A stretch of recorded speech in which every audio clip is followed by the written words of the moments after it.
Hey, what's up YouTube? Lightsaber Samurai here, and I'm back again for another video, and it's finally the start the series of lightsaber reviews and just showing off some of my lightsaber collection to you guys. Of course, my name is the Lightsaber Samurai, and part of the reason why I got that name is because I am a bit of a lightsaber enthusiast. The first one we'll be looking at here is probably the favorite in my collection, and that is the Prophecy V3 from Ultra Sabers. So, without further ado, stay tuned and we'll take a closer look.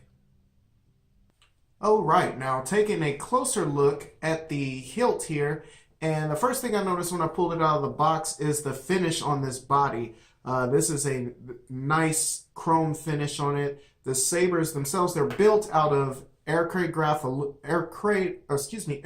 grade aluminum, so they're very light, yet very durable. And this one has, to me, just the perfect amount of heft on it.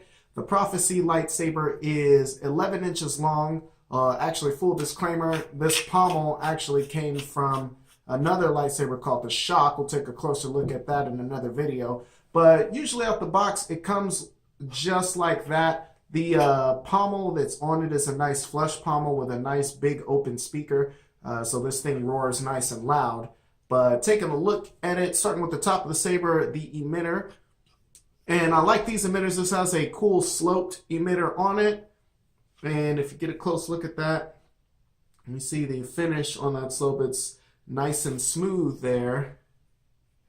So I don't have to worry about nicking my fingers or anything like that. So nice smooth cut on the emitter.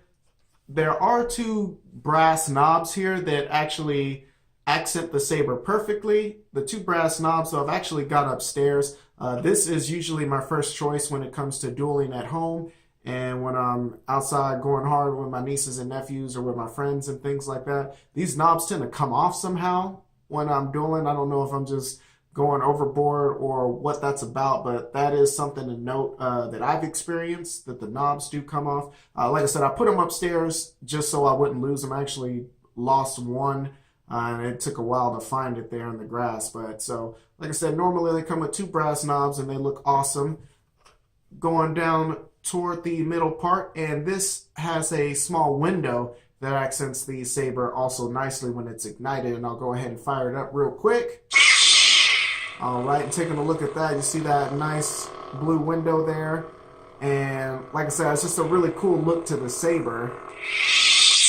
Now going down to the middle of the saber here, and this is where the switch is to turn it on and off, the AV switch. You can get these accented where it has the kind of like a also kind of like a blue border on it that lights up when you turn on the saber. I got it just non-illuminated, and I think it looks pretty cool like that. Nice simple activation button. You can get on some of these sabers, I don't know if this is one of them, but kind of like the activation box. I like the buttons just because they work for me better when I'm dueling.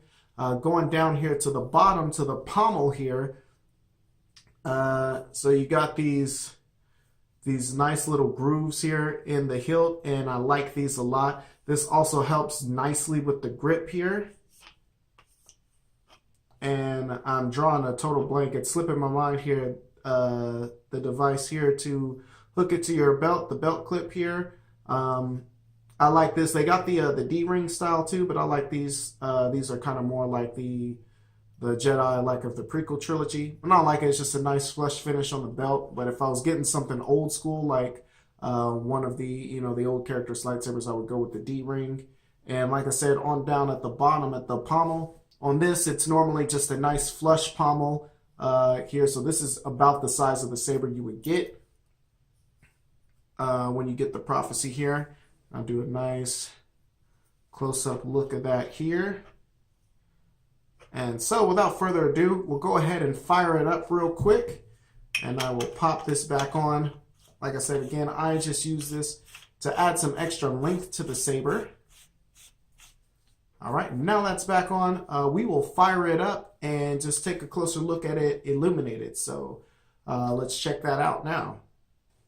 Okay, so now that I've got the blade plugged back into the lightsaber, let's go ahead and fire it up here. Oh man, and so like I said, the first thing I noticed firing this up, honestly, it was magical. The first time I lit this thing up, The color you're looking at here is the Guardian Blue, and I love the Guardian Blue a lot. Actually, green is my favorite lightsabers as far as the mythos goes, but man, that blue is something else. And like I said, the accent there with the small window, that just gives it a really cool look. The sound that you're hearing, it's a soundboard in it called the Obsidian soundboard. And I hope I'm speaking loud enough that you can hear me, because the sound is very loud in that. And the Obsidian soundboard, I'll turn this off real quick. So the Obsidian soundboard was made by Ultra Sabers, I believe. And it has a really, like, these are some of the loudest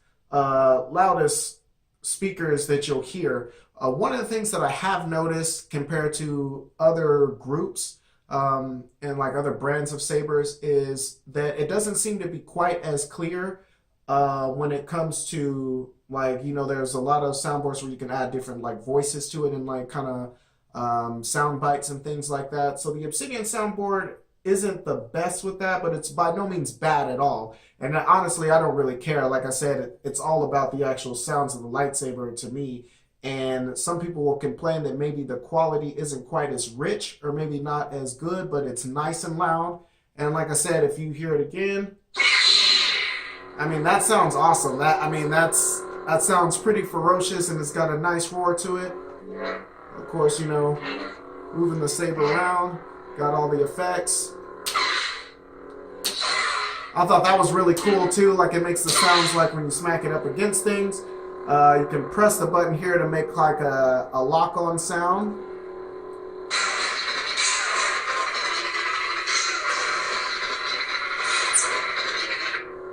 And so, like I said, I was just overall impressed. And this is one of the this is the first in the line of the premium sabers you can get, but I believe it's still the cheapest. Like I said, I got this decked out with the Obsidian soundboard, and I didn't get the emerald driver where you can change the colors, but that's okay. Like I said, I like this color just fine, and I'm not gonna go into price with that, but like I said, these lightsabers are a little bit more high end, but this one actually isn't going to be much more than you would pay for like a Force Effect saber that you can't duel with or use or anything like that. So like I said, overall, I'm just very happy with the sabers. And so I guess we'll take a look at some of my final thoughts here. Okay, so my final thoughts on this saber. Like I said, again, I love this saber. It's probably the favorite in my collection. Like I said, it just fits perfectly for me, for my hands. Once I got the shock pommel, I think honestly without it just coming stock, I think the saber feels a little bit too short. But just adding a slightly longer pommel gives it a perfect feel for me. I'm an average size guy. I'm about 5'9", 5'10", so I wouldn't consider myself like extremely large. But like I said, I just really like this saber a lot. I know some of the people that watch this are, like I said, they're combat enthusiasts, and so, you know, they may follow or may be familiar with the 7 forms of lightsaber combat. For me, I really like this lightsaber. This is a very versatile lightsaber. It works for me pretty well with basically all 7 forms. I really think this works well for Shicho. It's got a nice simple and utilitarian design without being too overly flashy. Like I said, I like the nice AV switch as opposed to using the box. And so it fits comfortable in your hand. You can do power strikes. You can block. It actually fits pretty good as a one-handed saber.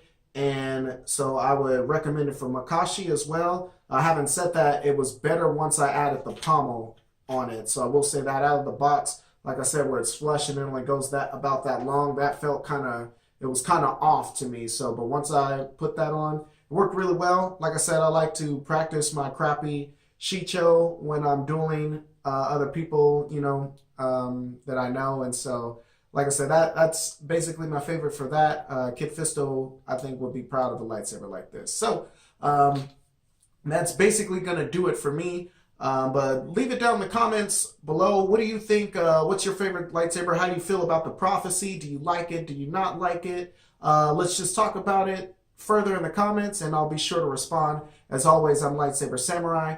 Thank you for watching the video. Thank you for liking and subscribing. And until next time. Hey YouTube, Lightsaber Samurai here. Thanks for stopping in and taking a look at the video.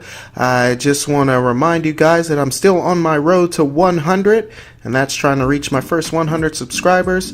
So if you like the content in this video, please like, share, and subscribe, and that helps me out a great deal. And now I think we'll take a look at a quick blooper real fast. So stay tuned. Out of the emitter, it has this little window here, and I'll fire it up real quick so you can hear the Obsidian soundboard. Oh wait, I forgot to change the battery. So I just fucked this review up, so we'll start over. That's pretty good there. So